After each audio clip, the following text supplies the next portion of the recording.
Here's something that's really interesting about that. So I spent a lot of time, I'm a scientist, but I'm also, I would say I'm also a religious person. I'm a deeply religious person. And how do you reconcile those? Yeah. Exactly. Well, that's that. And I've spent 40 years thinking about that. And for 20 of those years, I did almost nothing but think about that all the time. And I realized something partly from reading Carl Jung. And what I realized was that even the fundamentalists have the wrong idea about religious truth. Religious truth is not scientific truth. Like the stories in Genesis, which are very old stories, maybe tens of thousands of years old. They're obviously not scientific theories because the people who wrote them weren't scientists. We didn't have science until about 500 years ago. So the idea that the stories in Genesis are scientific theories is it's just false on every possible front. And so then you might say, well, there's no other truth but scientific truth. It's like, well, wait a minute. That's not true. Because what scientific truth tells you is what things are. But genuine religious truth tells you how you should act. And those things are not the same. And so a great story, like a great novel, which is a quasi-religious construction because it's like a distillation of ordinary life into its most important elements. That's a map about how you should comport yourself in the world. And you might say, well, what do you mean by should? And because that's the question the moral relativists ask. And there's an answer to that too, as far as I can tell. And I got this partly from reading Jean Piaget. So imagine that here's how you should act. You should act so that things are good for you like they would be for someone you're taking care of. But they have to be good for you in a way that's also good for your family. And they have to be good for you and your family in a way that's also good for society. And maybe even also good for the broader environment if you can manage that. So it's balanced at all those levels. And then that has to be good for you and your family and society and the world right now and next week and next month and a year from now and 10 years from now. And so it's this harmonious balancing of multiple layers of being simultaneously. And that's a Darwinian reality, I would say. Your brain is actually attuned to tell you when you're doing that. And the way it tells you is that it reveals that what you're doing is meaningful. That's the sign that and your nervous system is adapted to do this. It's adapted to exist, I would say, on the edge between order and chaos. And chaos is where things are so complex you can't handle it, and order is where things are so rigid that it's too restrictive. In between that, there's a place that's meaningful, where you're partly stabilized and partly curious, and you're operating in a manner that increases your scope of knowledge. So you're inquiring and growing, and at the same time you're stabilizing and renewing you, your family, society, nature, now, next week, next month, and next year. And when you have an intimation of meaning, then you know you're there. And I can give you an existential demonstration of that. So imagine that each of these levels of existence, the way I just laid them out, are like patterns. They're patterns within patterns within patterns within patterns. And there's a way of making all that harmonious. That's what music models. That's why music is so meaningful. You know, you take a beautiful orchestral composition and all the instruments are doing different things at different levels, but they all flow together harmoniously, and you're right in the middle of that as a listener, and it fills you with a sense of, it's almost like a sense of religious awe, even if you're a punk rock nihilist, you know. And the reason for that is because the music is modeling the manner of being that's harmonious. It's the proper way to exist. And religious writings in the deepest sense, so those are archetypal writings, are guidelines to that mode of being. So they're not true like scientific truth is true. I think of them as they're hyper true or meta true. It's like we take the most true things about your life, and then we take the most true things about 10 other people's lives, and we amalgamate them into a single figure, and that would be like a literary hero. And then we take 1,000 literary heroes and we extract out from each of them what makes the most heroic person. That's a religious deity.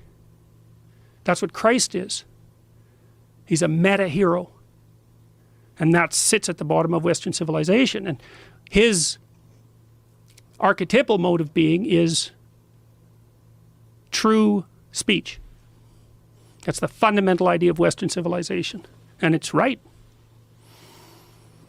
Now, when you say, when you talk about this harmonious frequency that's achieved, how do you reconcile all the stories that were, like, say, in the Old Testament that were extremely violent or they're ridiculous? Like, who was the guy that they made fun of? These children made fun of him, so God sent a bear to kill the children because they made fun of him for being bald. Or there's a bunch of stories and ridiculous tales in the Bible that obviously have the hand of man on them. How do you separate those from the beautiful concepts that are outlined in religion, like, treat everyone as if they are your brother, love and let love. And no, it's very difficult because it's all in the Old Testament. Let's say, the Old Testament was obviously written by people who were deeply tribal. Right. Now, of course, we're also deeply tribal, and some of the problems that those people were trying to sort out was, well, how do you organize yourself within your own tribe justly and mercifully, and at the same time defend yourself against the barbarians who constitute other tribes. Right. Well, that was the problem that humanity was trying to solve when it was amalgamating all of its tribes, a process that obviously still hasn't finished. And some of the ways that you protect your own tribe rapidly become horrifying, and so many of the stories in the Old Testament that have to do essentially with tribal protection are immediately horrifying. But there's also there's a developmental pathway through the combination of the Old and New Testament that show, I would say, how that morality that was fundamentally tribal to begin with transformed itself over thousands of years into a morality that was that transcended tribal distinctions. And so part of the imposition of the New Testament onto the Old Testament was the imposition of a morality that transcended tribal morality onto a morality that was fundamentally tribal in origin. But the New Testament, of course, was constructed by Constantine and a series of bishops. They took things out, they added things. Yeah. I mean, how, so... Well, it's not much different. Here's a way of thinking about it. Okay. So I have a friend who's a comic book writer, and I've talked to him a fair bit about archetypes in comics, for example. He was a student of mine at Harvard a long time ago. And the comic book universe is a very interesting one because obviously these fictional characters were thought up by single people, and then the fictional characters were transformed into stories, and then the stories were sent out into a broader community. But then what started to happen was the broader community started to stay in contact with the people who are writing the stories. And so if you do something like write Batman now, there's a bunch of things you can't do with Batman because there's been a collective decision made in the entire community of multiple writers and the entire community of multiple readers that have decided that there's a core story that has a certain structure and certain elements. And so there's this collective process of imagination that's gone into constructing what you might describe as a heroic meta-narrative. And the reason I'm using that as an example is because there isn't a lot of difference, perversely enough, in the construction, say, of comic book heroes and the construction of religious deities. And I'm not saying that religious deities are nothing but comic book characters, or maybe I'm elevating comic book characters beyond the status that they normally attain. But if you think about this, for example, with regards to something like the construction of the recent Marvel universe, I mean, those Avenger movies are among the most expensive technological artifacts that human beings have ever made. And they drive our computational capacity to its absolute limit. And the reason for that is because we're using that fictional space to lay out an archetypal and mythological view of the universe. It's a practice domain for modes of being. And I mean, in the Marvel universe, obviously Tony Stark, Iron Man, is technological man, right? He's trying to develop a real relationship with his partner, Pepper Potts, who's, her own sort of independent woman. And he's attempting to use technology to build himself up into something that has the status of approximately a god, to transcend mortal limitation and all of that. So there's a deity-like aspect, the growth of a deity emerging there. And then, of course, Thor and Loki they're not comic book deities at all. They're actual deities. They're the hostile brothers. It's an archetypal pair, like Christ and Satan, or Batman and the Joker, or Superman and Lex Luthor. And that's the good part of the individual against the evil part of the individual, roughly speaking. That's played out in these myths. And so that collective process that you described whereby an entire group of people comes together to decide what the central religious text is. I mean, on the one hand, you can think of that as the gerrymandering of a religious process. Maybe that's something that's only devoted towards the acquisition of power, like that would be a Marxist analysis. But on the other hand, you can think of it as the collective imagination attempting to build a dramatic, to build an exemplary drama that everyone can act out. And it's in acting out that exemplary drama that we are actually able to interact in a civilized and productive manner. Like, look at this discussion that we're having to the degree that it's working. We're both trying to articulate our notions of reality. And I do that, and you listen, and maybe you have some comments, and then you do that, and I listen, and maybe you have some comments. But together we're building something that's different from what we both came in here with, right? And in a sense, what we're doing is we're participating in the process of articulating each other's spirits. And I mean that most technically. Like, part of your spirit is an amalgam of the information that you've encountered. And a lot of that's articulated wisdom. And so it's soul construction. If you're having a good conversation, and that's also a conversation that is meaningful, and you can tell that when you're having it, it's that you're decomposing parts of yourself, your false presuppositions, you're letting them die, and you're letting something new be born as an alternative. And you're participating in this process of death and rebirth constantly when you're having a meaningful conversation. It's like, oh, that was wrong. I'm going to let that die. Ooh, that's a little painful. I was kind of attached to that concept, but I'll let it go. I'll let it burn off.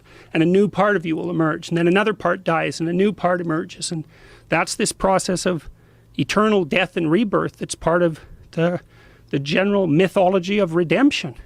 You see that all the time, too, in the Harry Potter series, for example. At the very end of the Harry Potter series, Potter undergoes a literal death and rebirth. And that's how he finally defeats evil. These stories are deeply built into people. There's a reason that J.K. Rowling became the richest person in England she's richer than the Queen. She got rich by telling the story properly. You know, and the second volume of Harry Potter, when there's the basilisk underneath the castle that turns you to stone when you look at it, that's everything that people are afraid of. That freezes you like a rabbit freezes when it sees a wolf. And the story in Harry Potter is you go underneath the castle to where the thing that frightens you the most resides, and you face it down. And in doing that, you free the virgin, right? That's St. George. He frees Virginia in the Harry Potter story. And maybe you half die because of that, because he gets bitten by that basilisk and just about dies. And then it's the phoenix that saves him, because the phoenix is the spirit of death and rebirth. These stories, they come up everywhere. There's no avoiding them. And it's because they're true. But they're not true like scientific truths. They're a behavioral truth, or a pragmatic truth, or a dramatic truth.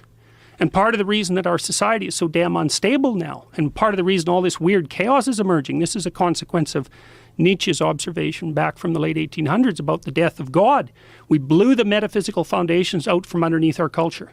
And the whole thing is shaking and twisting. And it's vacillating between the horrors of the extreme right and the horrors of the extreme left. It's been doing that for 140 years, and we're in the throes of that again. We blew the metaphysical foundations out from underneath our culture, and we need to get them back. Part of the reason that people are so obsessed by things like the Avengers movies and the superheroes and Harry Potter and all of that is because, and Star Trek and Star Wars, is because our collective imagination is trying to regroup at the level of drama and reformulate our fundamental metaphysics. I was reading this thing that was they were equating CrossFit and yoga to religion. And they were saying it's essentially religion for people that have abandoned traditional religions. And that the idea is that what we're seeking is camaraderie, order, and discipline, and some sort of a shared community experience. So when you're talking about, when you're saying your religion, you're not talking about a literal translation like a guy actually came back from the dead. What you're talking about is the concepts and the thoughts and the harmonious frequency that is achieved when people follow the tenets of that religion and live by these laws, as you were saying, of stacking on these ideas. Is this good for you? Is it good for the community? Is it good for the community in 5 years, in 10 years? And that's what you're saying when you're talking about your belief in love.